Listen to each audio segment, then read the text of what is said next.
Tales of Beedle the Bard, the Wizard, and the Hopping Pot.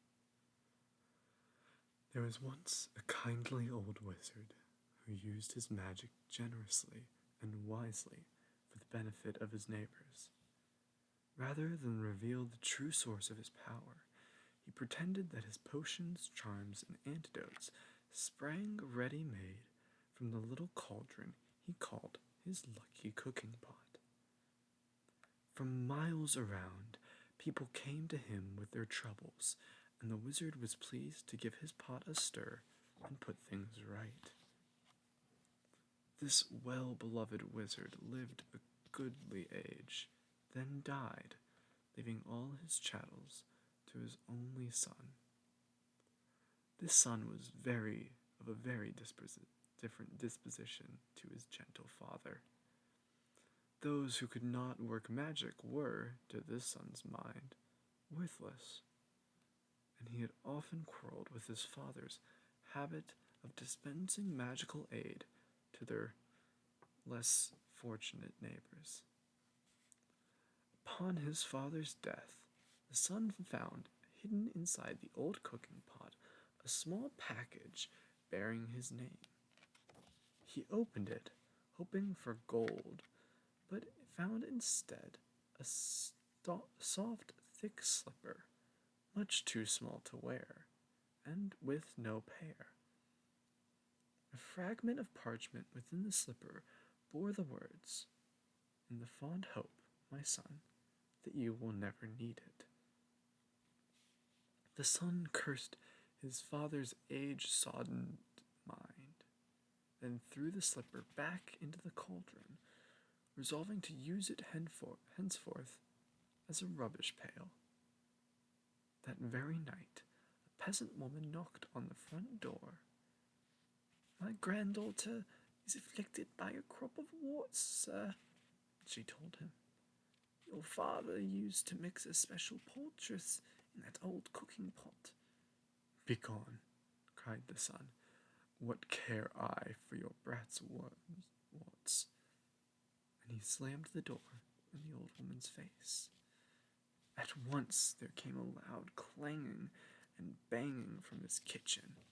The wizard lit his wand and opened the door, and there, to his amazement, he saw his father's old cooking pot. It had sprouted a single foot of brass, and was hopping on the spot in the middle of the floor, making a fearful noise upon the flagstones. The wizard approached it with wonder, but fell back hurriedly when he saw that the whole pot's surface was covered in warts. "Disgusting object," he cried, and he tried firstly to vanish the pot, then to clean it by magic, and finally to force it out of the house.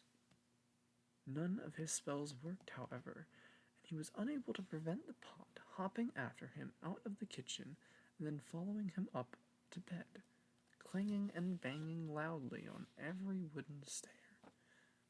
The wizard could not sleep all night for the banging of the warty old pot by his bedside, and next morning the pot insisted on hopping after him to the breakfast table. Clang, clang, clang went the brass-footed pot. The wizard not even started his porridge when there came yet another knock on the door. An old man stood on the doorstep. "'Tis my donkey, sir," he explained. "Lost she is, stolen. Without her I can't take my wares to the market. My family will go hungry tonight." "And I am hungry now," roared the wizard, and he slammed the door upon the old man. Clang, clang, clang went the cooking pot's single brass foot upon the floor, but now its clamor was mixed with the brays of a donkey and human groans of hunger, echoing from the depths of the pot. "Be still, be silent," shrieked the wizard, but not all his magic powers could quiet the pot, which hopped at his heels all day, braying and groaning and clanging, no matter where he went or what he did. That evening there came a third knock upon the door, and there on the threshold stood a young woman sobbing as though her heart would break. "My baby is grievously ill," she said. "Won't you please help us? Your father bade me come if troubled." But the wizard slammed the door on her.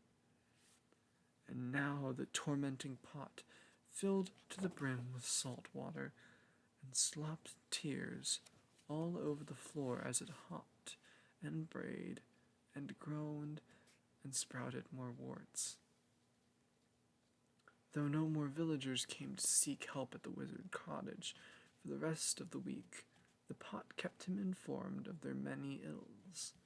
Within a few days it was not only braying and groaning and slopping and hopping and spouting warts, but it was also choking and retching, crying like a baby, whining like a dog, and spewing out bad cheese and sour milk, and a plague of hungry slugs.